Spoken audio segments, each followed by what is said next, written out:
প্রিয় বন্ধুরা, আজকে একটি কমন সমস্যা নিয়ে আলোচনা করব। আজকে আলোচনার বিষয় হচ্ছে গলা ব্যথার সমস্যা। আমাদের মধ্যে অনেকেই এমন আছে যারা এই গলা ব্যথার সমস্যা নিয়ে ভুগছে। তো এই গলা ব্যথার সমস্যা যাদের হয়, তারা যদি হোমিও ও বায়োকেমিক মেডিসিন সেবন করে, তাহলে এই গলা ব্যথার সমস্যা থেকে মুক্তি পেতে পারে। আমি এমন কয়েকটি মেডিসিনের কথা বলবো যেগুলো প্রাথমিক গলা ব্যথা বা হঠাৎ গলা ব্যথার ক্ষেত্রে ভালো কাজ করে থাকে। তো বন্ধুরা, চলুন আমরা দেখে নিই সেই মেডিসিনগুলি কি কি। তো প্রিয় বন্ধুরা, আমি প্রথমে যে মেডিসিনটির কথা বলবো সেটি হচ্ছে বেলোডোনা। বেলোডোনা মেডিসিনটি গলা ব্যথার একটি গুরুত্বপূর্ণ ও ভালো মানের মেডিসিন। এই মেডিসিনটি অবশ্যই লক্ষণ সদৃশ সেবন করতে হবে, এবং যদি লক্ষণ মিলিয়ে রোগীকে সেবন করানো যায়, তাহলে রোগীর গলা ব্যথা নিমেষেই সেরে যায়। প্রিয় বন্ধুরা, এবং পরবর্তী যে মেডিসিনের কথা বলবো সেটি হচ্ছে মারসল। এটিও গলা ব্যথার একটি গুরুত্বপূর্ণ মেডিসিন।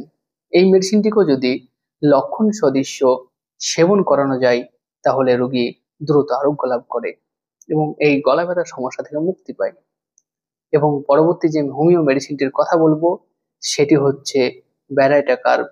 এটিও গলা ব্যথার জন্য একটি অনন্য মেডিসিন এবং গুরুত্বপূর্ণ মেডিসিন। এই মেডিসিনটিকেও যদি বেশ কিছুদিন রোগী সেবন করে, তাহলে নিমেষে রোগীর এই গলা ব্যথার সমস্যা সেরে যেতে পারে। এবং পরবর্তী যে মেডিসিনটির কথা বলবো সেটি হচ্ছে বায়োকেমিক মেডিসিন।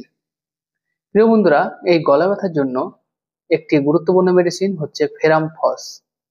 এটি একটি গুরুত্বপূর্ণ মেডিসিন, কারণ এই মেডিসিনটিকে যদি বেশ কিছুদিন রোগী সেবন করতে থাকে, খেতে থাকে, তাহলে রোগী দ্রুতই গলা ব্যথার সমস্যা থেকে মুক্তি পাবে। তো বন্ধুরা, এই ছিল কিছু মেডিসিন। এছাড়াও অনেক অনেক গুরুত্বপূর্ণ ও ভালো মানের মেডিসিন আছে, যেগুলো লক্ষণ সদৃশ্য যদি রোগীকে সেবন করানো যায়, তাহলে রোগী দ্রুত আরোগ্য লাভ করবে আশা করি। তো বন্ধুরা, আজকে ভিডিও ছিল এই পর্যন্ত। অবশ্যই, যেটি পুরো ভিডিওতেও বলেছিলাম, যে হোমিওপ্যাথিক চিকিৎসা হচ্ছে লক্ষণ সদৃশ্য চিকিৎসা। তো হোমিও চিকিৎসা এবং হোমিও পূর্ণ চিকিৎসা নেওয়ার জন্য অবশ্যই কোনো অভিজ্ঞ ও বিশেষজ্ঞ হোমিও ও বায়োকেমিক চিকিৎসকের সঙ্গে সুপরামর্শ নিয়ে সেবন করবেন। এতে আশা করছি উপকার আসবে। তো বন্ধুরা, ভিডিও এখানেই শেষ করছি। ভালো থাকবেন, সুস্থ থাকবেন। ধন্যবাদ।